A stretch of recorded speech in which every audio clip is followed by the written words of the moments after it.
आदरणीय मेरे प्रिय दोस्तों और भक्तों, आज एक बार फिर भविष्य पुराण से सूर्य नारायण की रथ यात्रा का फल नामक यह वृतांत आपके समक्ष रख रहा हूँ।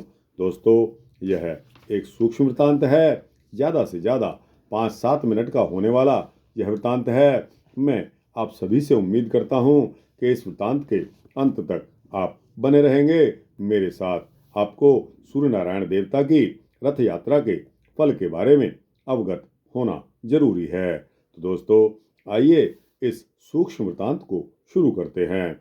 दोस्तों, ब्रह्मा जी बताते हैं कि हे महादेव, इस प्रकार अमित ओजस्वी भगवान भास्कर की रथ यात्रा करने वाला और दूसरों से करवाने वाला व्यक्ति परार्ध वर्षों यानी कि ब्रह्मा जी की आधी आयु तक सूर्यलोक में निवास करता है। उस व्यक्ति के कुल में ना तो कोई दरिद्र होता है और ना ही कोई रोगी होता है। सूर्य भगवान के अभ्यंग के लिए भी घी समर्पण करने वाले तथा अनेक प्रकार का तिलक करने वाले व्यक्ति को सूर्यलोक प्राप्त होता है। गंगा आदि तीर्थों से जल लाकर जो सूर्य नारायण देवता को स्नान कराता है, वह वरुण लोक में निवास करता है। लाल रंग का भात और गुड़ का नैवेद्य समर्पित करने वाला व्यक्ति प्रजापति लोक को प्राप्त करता है। भक्ति पूर्वक सूर्य नारायण को स्नान कराकर पूजन कराने वाला व्यक्ति सूर्य लोक में निवास करता है। जो व्यक्ति सूर्य देव को रथ पर चढ़ाता है, रथ के मार्ग को पवित्र करता है और पुण्य तोरण पताका आदि से अलंकृत करता है, वह वायुलोक में निवास करता है। जो व्यक्ति नृत्य गीत आदि के द्वारा बृहद उत्सव मनाता है, वह सूर्यलोक को प्राप्त करता है। जब सूर्यदेव रथ पर विराजमान होते हैं, उस दिन जागरण करने वाला पुण्यवान व्यक्ति निरंतर आनंद प्राप्त करता है। जो व्यक्ति भगवान सूर्य की सेवा आदि के लिए व्यक्ति को नियोजित करता है, वह सभी कामनाओं को प्राप्त करके सूर्यलोक में निवास करता है। रथ आरूढ़ भगवान सूर्य का दर्शन करना ही बहुत बड़े सौभाग्य की बात होती है। जब रथ की यात्रा उत्तर या दक्षिण दिशा की ओर होती है, उस समय दर्शन करने वाला व्यक्ति धन्य है। जिस दिन रथ यात्रा होती है, उसके साल भर बाद उसी दिन पुनः रथ यात्रा करनी चाहिए।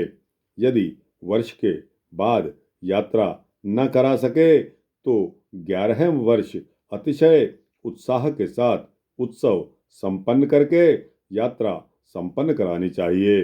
बीच में यात्रा नहीं करनी चाहिए। इसी प्रकार इंद्रध्वज के उत्सव में भी यदि विघ्न हो जाए तो 12वें वर्ष में ही उसे संपन्न करना चाहिए।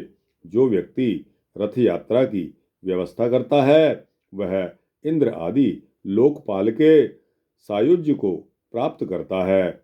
यात्रा में विघ्न करने वाले व्यक्ति संदेह जाति के राक्षस होते हैं। सूर्य नारायण की पूजा किए बिना जो अन्य देवताओं की पूजा करता है, वह पूजा निष्फल है। दोस्तों और भक्तों, यह सूर्य नारायण के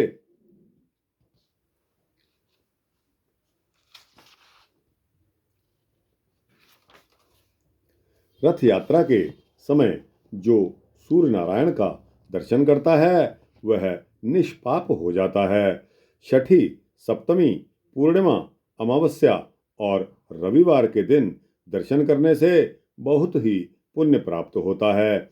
आषाढ़, कार्तिक और माघ की पूर्णिमा को दर्शन करने से अनंत पुण्य प्राप्त होता है। इन 3 मासों में भी रथ यात्रा करनी चाहिए। इनमें भी कार्तिकी यानी कि कार्तिक पूर्णिमा को विशेष फलदायक होने से महाकार्तिकी कहा गया है।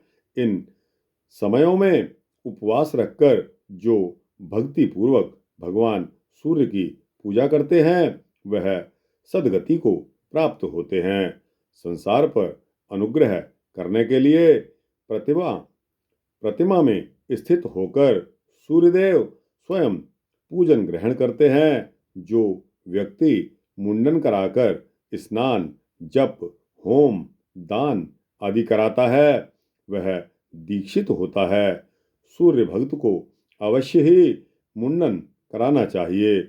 जो व्यक्ति इस प्रकार दीक्षित होकर सूर्य नारायण की आराधना करता है वह परम गति को प्राप्त होता है। महादेव जी इस रथ यात्रा के विधान का मैंने वर्णन किया। इसे जो कोई भी पढ़ता है या सुनता है वह सभी प्रकार के रोगों से मुक्त हो जाता है और विधि पूर्वक रथ यात्रा का संपादन करने वाला व्यक्ति सूर्यलोक को प्राप्त होता है। यह अध्याय 58 भविष्य पुराण से लिया गया है। तो दोस्तों, यह संक्षिप्त विवरण, संक्षिप्त वृत्तांत आपको कैसा लगा, जो हमें सूर्य नारायण देवता की रथ यात्रा के फल के बारे में बताता है। दोस्तों, वृत्तांत अच्छा लगा हो तो इसको लाइक और शेयर करते हुए अपने दोस्तों, भक्तों, मित्रों, जिज्ञासुओं तक अवश्य पहुंचाना। अपनी राय कमेंट सेक्शन में अवश्य देना और दोस्तों, इस चैनल को सब्सक्राइब कर देंगे तो आपको इसी तरह के सूक्ष्म भक्ति वृत्तांत मिलते रहेंगे। जय सूर्य नारायण देवता की।